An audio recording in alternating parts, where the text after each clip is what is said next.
G'day guys, welcome back to Supercoach Swordplay and welcome to the Round 9 stock market video. Hope you've all had a wonderful week so far. Big decisions. The buys are about a month away, so something we do need to be taking into consideration now, but there's a couple of things.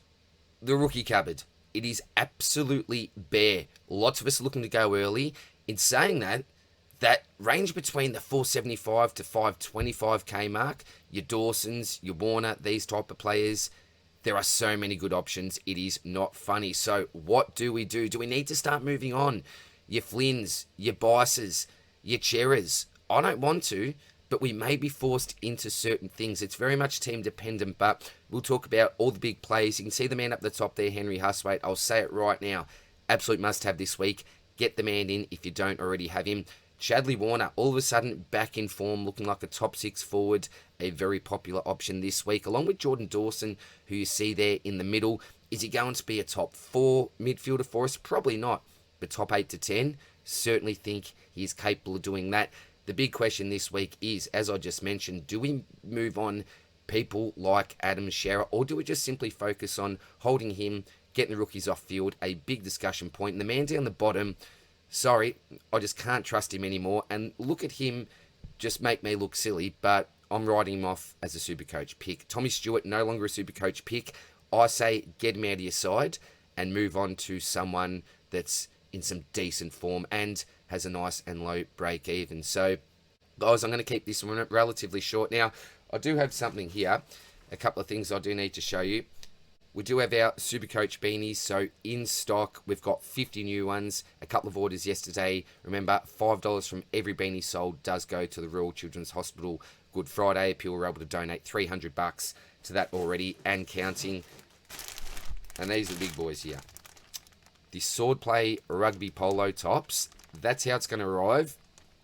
Nice and crisp and clean. We've got all sizes from extra small all the way up to 5XL, I think it is. These are going to look great on whoever wears them. So make sure that you check out these at supercoachswordplay.com. You'll be able to see all of our merch there. But those rugby polos are absolutely elite.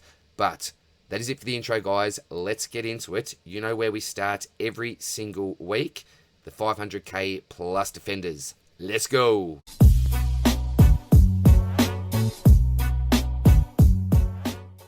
At the top of the list this week, we have the Shoes back to his friendly role, as you can see from the role reversal symbol in the notes, which is resulting in the type of scores we were hoping for when we selected him in our starting sides. The concern is, well, maybe a small concern, is that Fisher played well on the Resi, so always a chance that the Shoes could switch up roles again.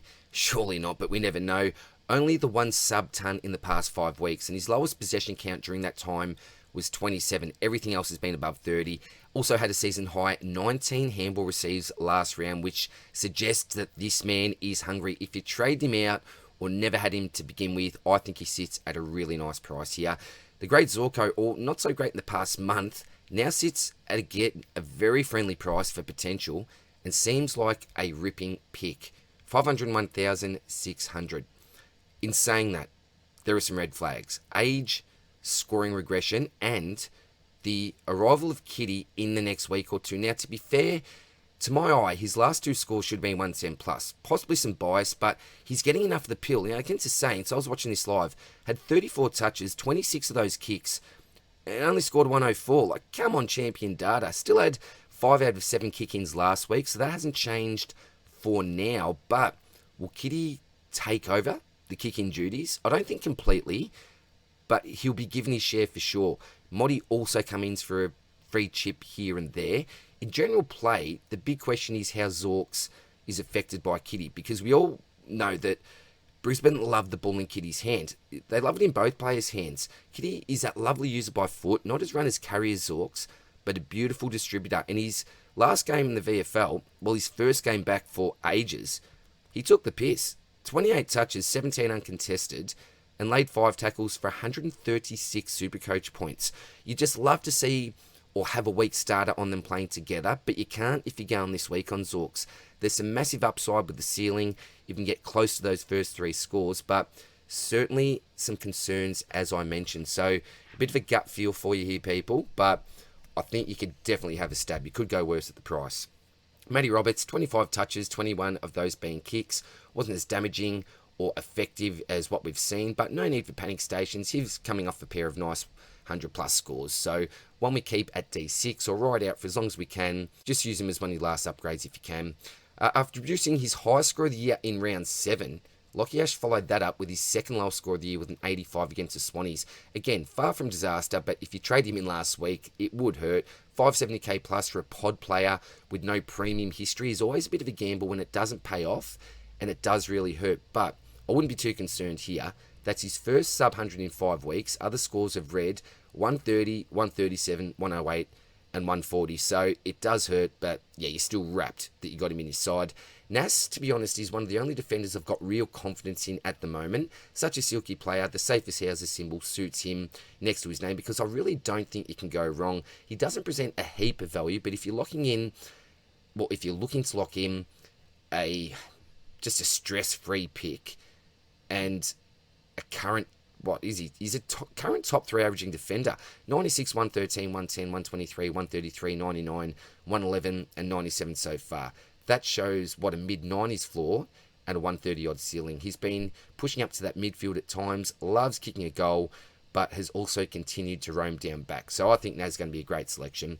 Clark just couldn't get his run and carry game going, and the game plan of consistently and aimlessly kicking it down the line just didn't suit him one bit. He's been so consistent with his scoring up until this point, and I didn't think the floor could be this low. As a non-owner, I think he'd be a lovely downgrade option at a very fair and reasonable price when he continues to come down. I'd be shocked to see him go under, say, 75 again this season, and fully expect him to get back to that 105 mark with a potential bonus of 110 from here.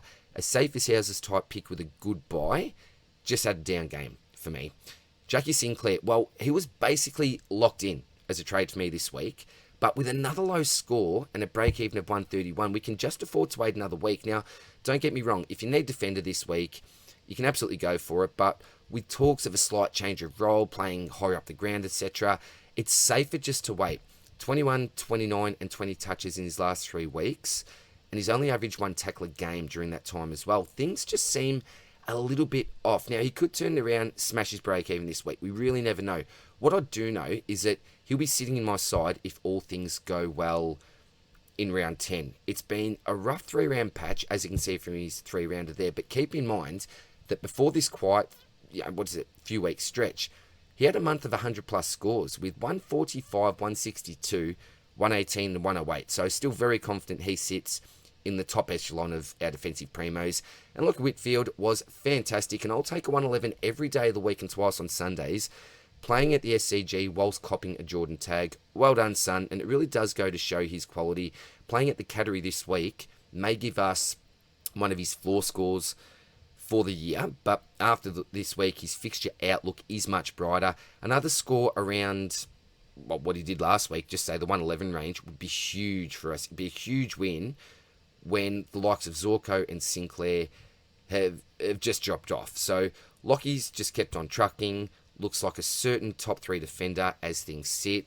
That break even of 139, you are going to get him cheaper next week. Maybe it could be, look, if you've got cash in the bank, save up your pennies and just go bang, bang. Wouldn't that be nice of bringing in the pairing of Sinclair and Whitfield next week at a very fair, juicy, and reasonable price? I reckon that could be a bit of a sneaky play. On to the defenders, 250 to 500k. I've actually got 2 slides here, so we'll check this one out first. The first 2 players in Reed and Trainer, they've been super rookies for us this year. Reed's coming off 2 high scores, and Trainer now has that sub-score out of the system and has reset his cash gen. Feels safe to have both on field, such easy holds. Connor O'Sullivan, more of a trade-out option for me. Been a little bit inconsistent lately, but you could hold him for another week. Josh Dacos, we had him in our value bucket list slide last night, and in a nutshell, I think he provides some okay value, and with his stretch of 300 plus scores, he's putting his hand up as an option for those hunting a pod DPP type player. Only the one really low score of that 59. He's followed that up with a 119, 106, 113, which is that 3-week stretch I was just referring to. And his first 4 scores were consistent, but I suppose slightly unders, 95, 88, 84, and 91. We all know the talent is there, and he's also building into that role with more experience, so we should see some better results. I say go for it if you want. Bicey, another big talking point, comes in with a break-even of 71 after his worst score of the year with a 49. But before we get too stressed out and panic with the pick, I'll remind you of his non-affected sub scores. 96, 124, 89, 79, and 101. Every score, apart from his low last week, actually exceeds his current break-even. You could, sure. You could absolutely go 60, lose some minimal coin, then we have some real decisions. But I'm in the camp of holding, giving him another crack. His cash gen may be stalled though, which may sway you to trade. I'm just confident in having him on field with Reed until I'm ready to upgrade. If he goes at his projected score of 88, that will be his exact break even next week. It's pretty high for a rookie, but with an 85 plus, say this week, it would give me enough confidence to even consider holding him again. Whichever way you go with this one, I think it may be team dependent. And Pryor, with a break even in the red, he can go pretty much without hesitation on the chopping block for sure. On to the defenders under 250k, and I'll be really quick with this one. At the top, we've got Oscar McDonald on the bubble, but I don't know if we'll see him named this week. Under him, we have Sandy Brock. I actually think that he has a decent chance of being named this week, given the fact that Jeremy McGovern is now injured. He has been playing pretty well on the twos. Fingers crossed he can take McGovern's spot for now. If he does, I suppose you could bring him in, as he rises in price this week and does sit at the bargain basement price of 99k. Hardiman looks like a player. Job security seems good, but you are paying 90k more than a Brock type. I'm just finding this one a bit hard to read. If you're confident in him, then you could do it, but you're not making enough money, I don't think, to then make your future trades and upgrades. So one that you need to make a decision yourself on this one. Sorry, I just can't read it. Fonte, now he's a rule breaker, as you can see, playing the one game, but looks like a player. Seems as though he's replaced Stone in the short term. Now, on debut, collected 17 touches, 7 marks and a tackle, went in efficiency in the mid-70s, 6 inside 50s, 4 rebound 50s, so working hard. From what I hear, job security looks okayish for now. You hate going early though, don't you? He's priced over 160k right off the bat. It's all about your own judgments and predictions here. I'm not really right over this pick, and in my non-expert opinion, he does seem like one of the safer one-gamers if you're going early, but you still got to proceed with great caution at that inflated price. And then you got Sardell Helwy. Well, if only he could get a game. Ridley's out, but not really like for like. Sub-affected scores of 16, 67, and 4. You got the bus, just got bevoed last week, started as a sub. We should have all seen it coming. All of a sudden, that places major question marks over his selection, and you can't really select him with great confidence. And with that low score in his system, he'll also be a really slow burn in the short term. You've got Carroll. Well, he's a hold. I'm assuming he plays again this week. Again, going to be a slow burn with that low score. You can't rely to have him on field. And O'Connell, well, he was one that I would pass on, but handy for those like myself that for some reason still have him. After this week, that low score, that concussion score will be out, and he'll start to make coin. But as a buy-in now, he's an absolute pass. You could actually see what he does this week, and if he gets, I don't think it'll happen, but around that 75 mark, then maybe. We'll see what happens, but the cupboard is absolutely bare. I can't say go with any of these blokes with any sort of confidence. Sorry, guys. On to the next slide, and Bailey Dale. 7 touches in the first 7 minutes at 100%. Port had the breeze, so it was down there a lot. Amazingly, I think he's polled 12 out of his 20 career Brownlow votes at Mars Stadium. Ended up on 10 touches, 100%. Only roared with 39 points, though, a quarter time, which I think was unders, but it is what it is. And 9 of those touches were kicks as well. Had 1 free kick, 4. I know a lack of contested hurts, but I don't feel that he's rewarded enough for his efficiency, particularly that with that wind as well. But anyway, in the second, had another 8 touches, a nice contested intercept mark, ended the half on 70, so open up the third, gets a kick in, then a 1, 2, 3, if you don't mind, that ended up in the English goal. Really asking questions of the Port Adelaide defenders. He ran a good, I'd say, 120 metres in that chain. Just absolutely brilliant. Got 12 points for that, but really deserved more again. I want more, don't know, you can tell, but won't go into any more. I've got so many notes here, but in a nutshell, he hasn't been a fun own. He'll go well some weeks, then poor the next. But last week, brilliant. Really needed it. Seems similar, really, with the Systog. So, I'm not even going to go into it. Take your pick out of the two, as I think they'll pretty much have a similar pattern. I'm going to go quickly. Flanders looked pretty good to the eye, but still couldn't manage to put a big one on the Supercoach scoreboard. Price for potential is outstanding, But for me, I need to see some major impact to consider trading him in.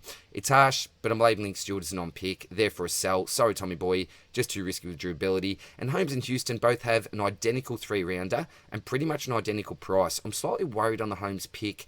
Just one I'd watch for now. Even if he goes 130, his price will remain stable. And Houston is more of that pod pick with a hefty break even. I'd watch for now, then potentially jump on at a bargain price for output. Unfortunately, just doesn't have that pig roll that some were hoping for.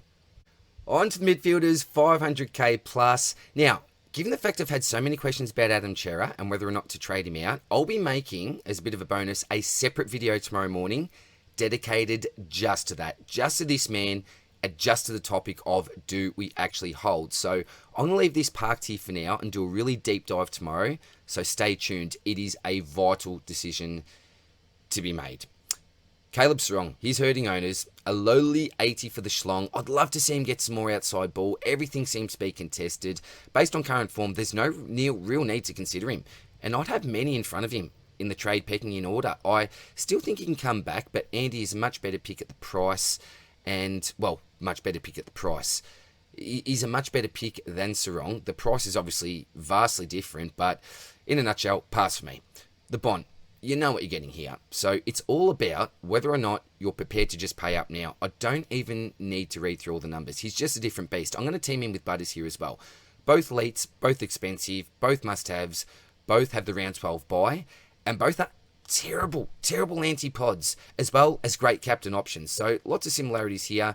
And again, the similarity, the only downside is the price. I've talked a lot of strategy. I've talked with Swizz, with Spills, with Benny lately, and we pretty much all agree that value is where we need to focus on for now. If you have a different school of thought and want to just trade him in or trade both of them in so you don't have to worry about doing it later, I understand. But that's my take on spending up now. I just want my rookies off field first if possible, and in order to do that, I can't be spending up too much. But even getting one of them in, maybe just to knock it out of the way and get a captain in, yeah, fine, A-okay.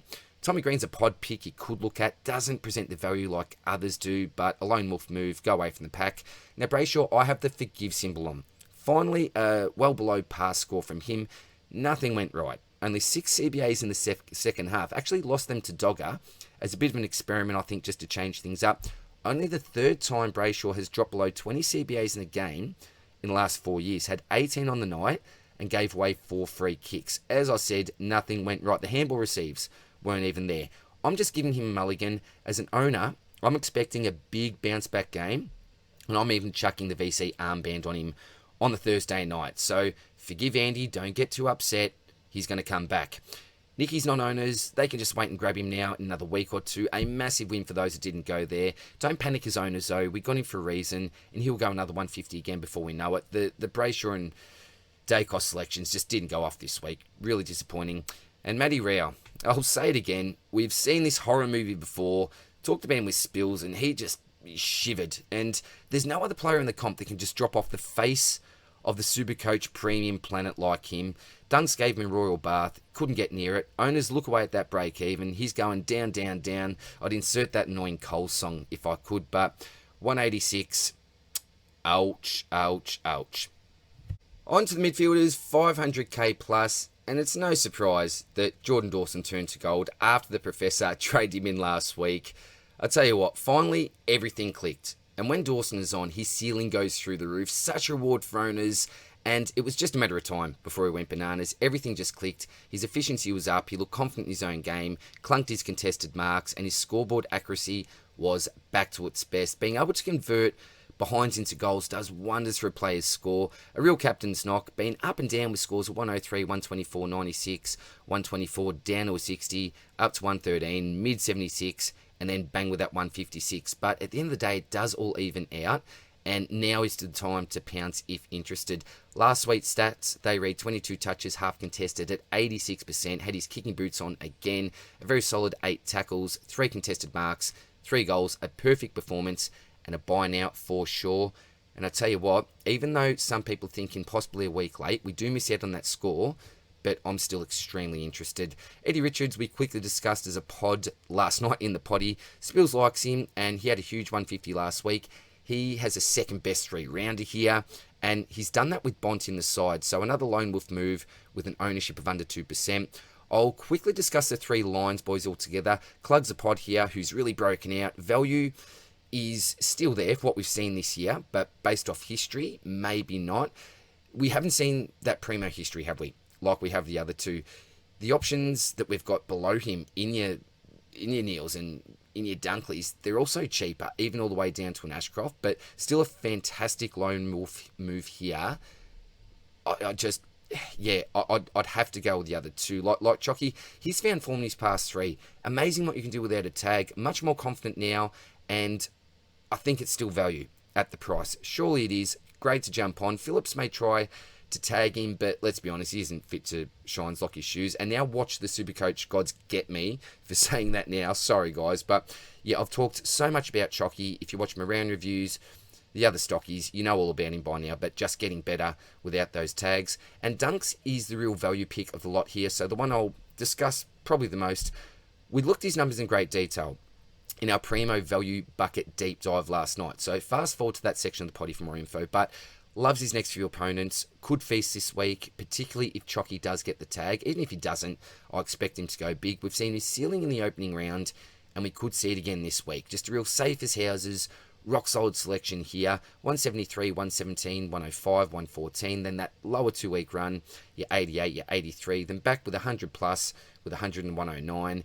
And I was really spewing on that. The other thing to quickly mention is that his CBA rate was above 90%. So the wing time seems to be a bit of a once-off, and played such a great role on Matty Rao, a real team-first player. But yeah, where I just have a bit of a mini rant is the fact that they miss tackles.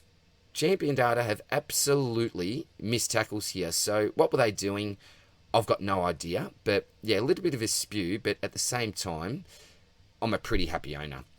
Zeret, Mr. Zeret, came into the round with a break-even around the 150 mark and smashed it. After some okay yet subpar performances for his owners, he went bang, and everything he touched, like Dawson, turned to gold.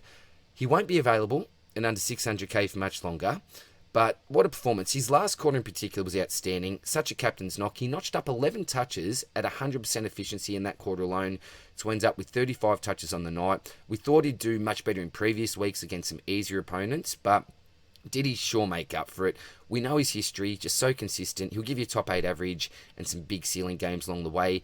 A second tier premium compared to your Bont, your Butters, but an absolute star in his own right. I've got no clue why Clarko didn't send someone to him. It really blows the mind. He just got his team over the line, and I'm guessing he may have got a few of his Supercoach coaches or owners over the line in some tight league matchups. So, yeah, shout out to Zeret. What a performance. Rosie, look, should be around the mark for the top 6 to 8 defenders, although he doesn't have that DPP yet. I think it's a lock. One you should be able to wait on for now. The round 12 buy is tough. Does look really good in the role, though, and I'm pretty confident it continues. The low score has enabled his price just to stay stable, and Anderson is always one to watch. Could go nuclear at any second. Ceiling is slightly down for now, but always one to consider. We do call him the Noah Coaster for a reason, but we are seeing some more consistency in his game. Is that because he's a captain? I'm not too sure, but don't mind the pick. On to the midfielders, 250 to 500k. Up the top, Xavier Lindsay was disappointing given his opposition. Mid-50 type store, but still has cash to make, so hold for the next couple of weeks, then looking like a flip. You could flip now if you really want, I suppose. It always hurts more when one of your exes starts to go off tap, and that's the story for me with Finn Callaghan. After copying consecutive tags early, looking like the opposition would look to shut him down every week, he has without doubt found some space and freedom in the last 3. A pair of 116s and 133 last week has sent his price rising to almost 500k on what has been a massive win for those that held the faith. Still big question marks on keeper status, and that's what you're buying him as for now. I think he can keep... No, I'm not going to say this level. If you think he can, then he's a bargain. But if you think he regresses, it would make more sense to let him go through to the keeper. But last week, 33 touches and 8 tackles. What a brilliant performance against the Swans. And best of all, obviously managed to avoid the James Jordan tag. That went to my man, Lockie Whitfield. Jack Steele, he's not going to tempt me again. I've been there, done that too many times before. If you think you can have better luck with the pick, I salute you and just wish you all the best, but no way that I would go there. I did predict Ashy would add to his medal count last week, and I was bang on. Wanted to win his dad's medal and made sure he went one better than Levi, who also played a stellar game. But for Will, 34 touches, 3 tackles, 17 contested, even took a contested mark for good measure. Holders rejoice, and you can realistically hold all the way until the last buy. Just perfect. He's cheaper than a Dunkley.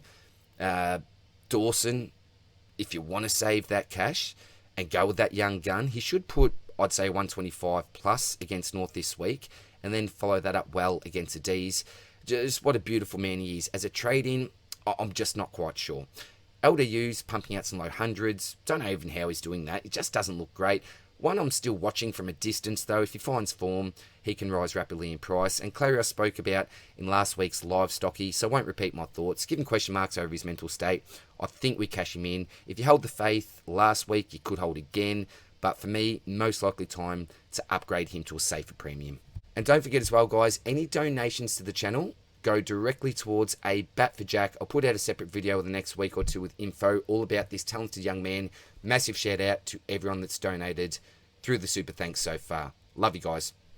On to the midfielders under 250k, and the man up the top, Henry Huswade, 8H, is a must-have this week. Was on 19 points in the first 5 minutes of the game after a couple of clearances and tackles. He'll hold his spot for a minimum of 2 weeks until Nash comes back, and Mitchell seems to like him, so the safest rookie by an absolute mile. Just get him in. The next 2 players in Lorenz and Boxall are both rule breakers, given the fact they've only played 1 game.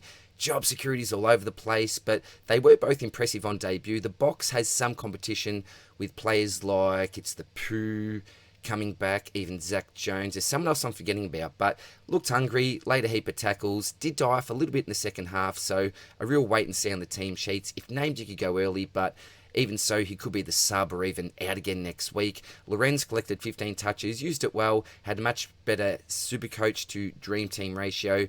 Hopefully give him a go over Marias again, but as I said, have no idea about job security. Wish I could be more of a help and assistance here, but I just don't know. And 83 goes to show that he can score well in the role, I suppose.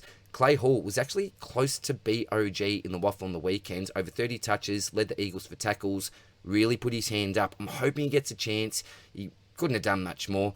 If he comes in and scores, say, 60, he'll rise by over 30k, which would be really handy right now. I'll even take a sub game, to be honest. Gross also performed well in the 2s. Apparently played more of a forward role, so a chance he could come in, say, over a Hall if anyone comes in. Same old story for Sardis for his 44. Low Tog, not given a chance to make an impact. And I hope Scobes isn't listening, but justification for not trading him in and trading him out a long time ago. I didn't want to reunite with the ex. In fairness, if his Tog gets anything resembling a respectable level, then he could churn out some decent scores, but the data suggests it isn't likely, and with Caldwell and Shield coming back soon, he could find himself out of the side, or at best relegated to the sub. Either one of those scenarios would probably mean time to trade if you can. Real question marks about his future, but I really do hope he makes it. And Marias, he's fine to chop, omitted from the side for now, but hold if you need.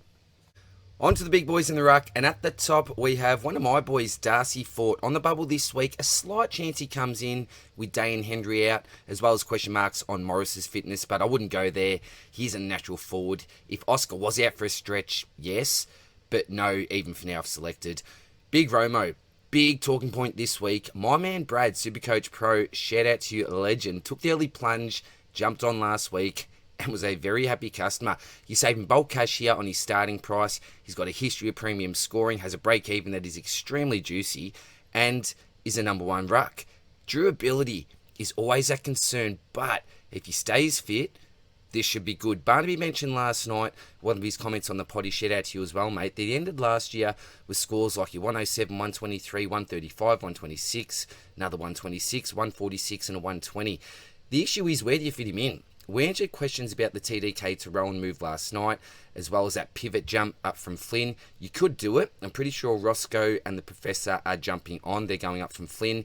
It's a season-defining move, choosing which way you go. Is it value like Marshall? Do you stay with Flynn? Or do you go absolutely tier 1 up to a Gorn at that hefty price? Or do you get Sherry in if you haven't got him? I've got a special stocky slider. I made one for last night's potty that included Romo, so check that one out for more detailed info. But a huge decision to bring him in this week. Unbelievably, both Gawn and Sherry do have a lower break even than Flynn. What is Supercoach 2025? I don't even want to talk about Maxi though.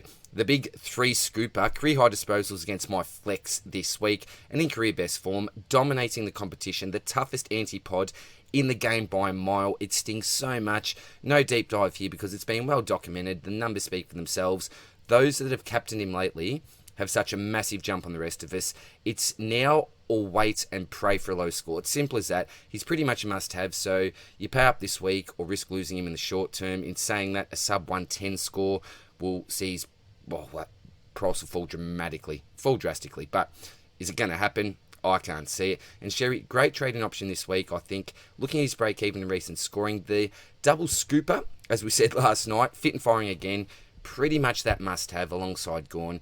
You are saving close to 60k on max, so that fact alone could swing a Sherry's way. Such a great VC score to lock in last week for me, but wasn't it painful when you just see what Gawn does? But over those two, both must-haves. You need them as your R1 and your R2, I'd say sooner rather than later.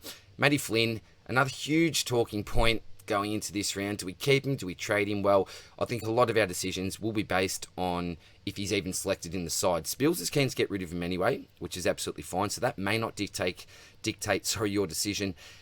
How harsh can we be on a bloke that's just faced arguably the best ruckman in the game that, well, possibly the game has ever seen as well? He's in career best form, Maxi. I don't care who you are. No one could have stopped him in that dominating state. Now, in positive news, if Flinny is selected this week, the lowest score against Richmond this year for Rucks is 73. At a minimum, that means he reaches his break even, and you can just see him for another week. 5 Ruckmen have gone 112 plus against Nank, so he's far from that restrictive Ruckman. Don't forget that Flynn has scores of 87, 141 and 105 to go with that low 53 last week. The major issue is that cash gen has all of a sudden halted, but let's just say if he can punch out a 112, then it could get going again. Another concern is that he was taken out of the ruck late, and Williams has been going pretty well on the waffle, so a big wait and see with the team sheets here, and for lots of us, we may be looking at the proposition of a 0 in our flex position. And TDK, another talking point this week, a lot of it is about the rucks. Some coaches are looking to trade him out. I can see the reason why. We've got Marshall at 471k with a break-even of 31. Below him, Gawn sits with a break-even of 32. Below him, Sherry sits with a break-even of 65. So it's so tempting to move him on. But his season average is fine without Pito. And it should be a fine selection. No one scores hundreds against Rob. That was his lowest score of the year last year. It was his first sub-ton. So, look, the temptation may be too great. You could just get him to Gawn and Sherry. I don't mind that. Spills and I talked about that pivot from these guys to Romo last night in the potty. Sorry, from TDK to Romo last night in the potty. So, you can check out more detailed thoughts there. But in a nutshell, we aren't huge fans of the move. It could work, though. But we can't be too disappointed with having TDK sitting, probably at R2 for most of us. It just really hurts, and we are losing points when we don't have one of the big two, especially Gawn. So do you pay up that extra 120k now and just get it done? You could. I don't blame you, but I'm going with a bit of a different strategy myself. Onto the forwards, 500k plus, and up the top we have Isaac Rankin, the best buy this week, and the player I'm confident on the most. A huge 138 the week before, dominated, and is in over 35% of teams. So a very tough anti-pod. At the price, I say jump on and have him over every play you see here. I'm not going to deep dive into his stats. All I'll say is that he is an absolute top-notch selection. Track, he was a popular trade-in over the past 2 weeks, and he has delivered. Did a number on the Eagles with Maxi as expected. But now comes the test when he faces some tougher opponents. As a non-owner, I'm actually going to skip an anti-pod, given he's already had that nice run. But if you want to jump on, that's fine. Looks like a clear top 6 forward. Still comes at a discount with that low break even. But I sort of feel that I've lost out, particularly compared to those that have jumped on the last 2 weeks. So I'm fading for now. But again, fine to jump on. Matty Kennedy, well, he's a forward pob who is somehow, did I just say pob? I think I did. A forward pod even, who has somehow improved with Bont in the side. I thought this would be such a negative to the pick when Bont came in, but he scored 3 tons in a row with Bont in, a 125, a 119 to 108. Maybe he does deserve some more kudos and recognition. You know, Trelaw was even back last week as well. He did spend, I think it was around 50 to 60% of his time forward. But I tell you what, if Kennedy goes 100 plus again, he's putting his hands up with the track types, possibly without the ceiling. But I have others ahead still at this stage, but he's absolutely coming for the top 6. The Horny Man, it's been a rough anti-pod after I traded him out, but a bit of a relief last week. No disaster for owners. The score in the 90s is okay. There is some value to be found in the forward line this week, so as non-owners, we probably hold off until round 13 after that bye and just hope he doesn't go too large in between then. And Nicky Martin, he's been up and down. We've seen the worst and the best of him already this year. A pod selection over most of these blokes bar Kennedy. I say hold off for now, possibly target when he gets to under 500k or around the mark. And I have made a mistake there. I've got the mid forward symbol on him, or status on him. That should be a defensive forward. So that's a really, really handy status to even be able to swing around with someone like your Connor Stone if need be. Onto the forwards, 250 to 500k. The man up the top, Elijah Hewitt, punched out another spike score to keep that cash gen rolling. Just what we needed, and has a low break even of 6, gaining more trust as non-field option, but I'd be slightly wary and just loop in case if you can. But been a wonderful selection, Elijah. Maxi Hall, easy hold with his 3-rounder of 68, break even of just 14. 20k plus to be made this week if you can go above that 60 mark. Chatty Warner, we need to talk about this. A very popular option this week, and for good reason. Had an absolute ripper couple of weeks, and his break even now sits at only 26. He's priced at 488,200, which is still a really nice saving off his starting price. Against the Suns, collected 24 touches, a third of those contested, 20 of those were kicks. Gotta love that ratio. Laid 6 tackles as well as kicking 2 snags, and his CBA rate was back up to 78%. Then backed that up last week with another 24 touches, 15 of those contested, 4 tackles, 7 clearances, almost 600 metres gained, 10 inside 50s, and his CBA rate, that was fine again at 73%. His season average CBAs is 58%, so it's certainly on the up in the last 3 weeks. Also avoided the tag, which was nice. So at this stage, I'm not going to say he's a must trade in, but he's clearly a fantastic buy. If you think that he can not necessarily replicate what he did last week, but even keep that average at 105 plus, pushing 110, just brilliant, and you really can't go wrong. So I'm a huge advocate for bringing in Chatty Warner, and without doubt doing it myself.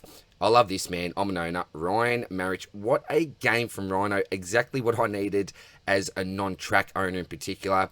He matched him, and he matched him well. I need to give him some extra respect, and I'm going to put the potential keeper tag on him. Now, that's very much potential. I'm still leaning towards no, but he's growing into the role, looking more confident. Gov is out yet again, so hello kick-ins. Has a great kick-to-handball ratio. Generally uses it well. A lack of contested can hurt, but as long as his efficiency stays high, you have your cake and eat it too, Pick. And what I mean by that is he's making money as well as providing us with some fantastic on-field scores. Nothing better than a player doing 2 important jobs at once. He's a name that would haunt you if you selected Humpty Dumpty over him, but there is more meat on the bone here, but how much meat I can't say. It's more than a nibble, but I don't expect us to be feasting out. So as a trade-in option, I'd be slightly wary, but as owners, we just rejoice and just really kick back for the time being. Now the next man, Shawnee Manor. He's a pod pick, but one that I couldn't recommend just with the array of forward options that we have. In saying that, he's got the second best 3-round average on the list, and we know about his scoring talent playing midfield in the VFL before he was drafted. So, yeah, a bit of a dodgy pick for me.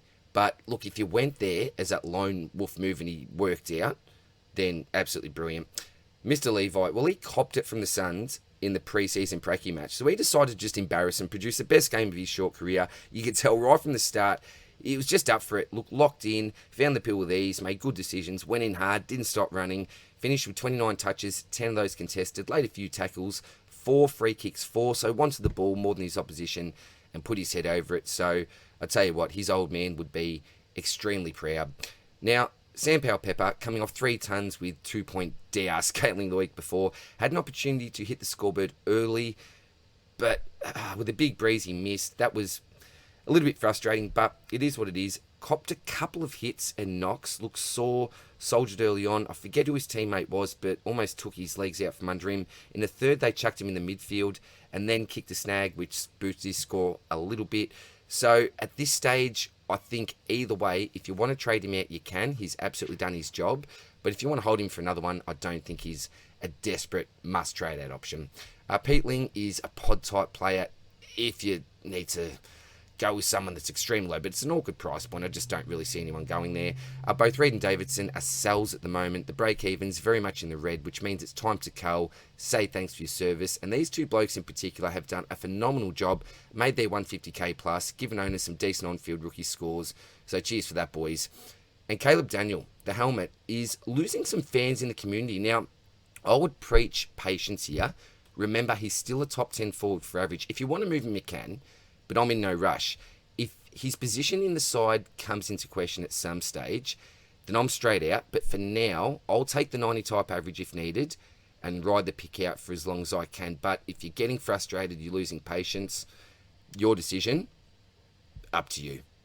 And we'll finish off with the forwards under 250k. The man up the top, Neil Erasmus, has been sitting on the bubble for a while now, but with Hayden Young ruled out, there may be an opportunity for him to find his way back into the senior side. Now, this is a big maybe. I have no idea if he's going to play or not, but at the price, bonus DPP, given the fact he's a more mature body that's been in the system for a while, he may be something we need to look at. Job security will always be on the edge, and if he comes in, it could be a sub, but looking at his waffle stats this year, you can see them below. They look pretty good.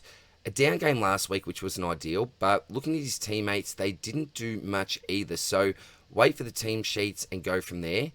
I will likely jump on if he's named. I don't have confidence, as I say, but beggars can't be choosers, unfortunately. Dudley found himself in the sub-rotations a week before, but did bounce back for a decent game with a score of 77. Now, that is decent considering the scoring from primos like your Sarong, your Brayshaw, your Clark. Only 7 touches and a goal.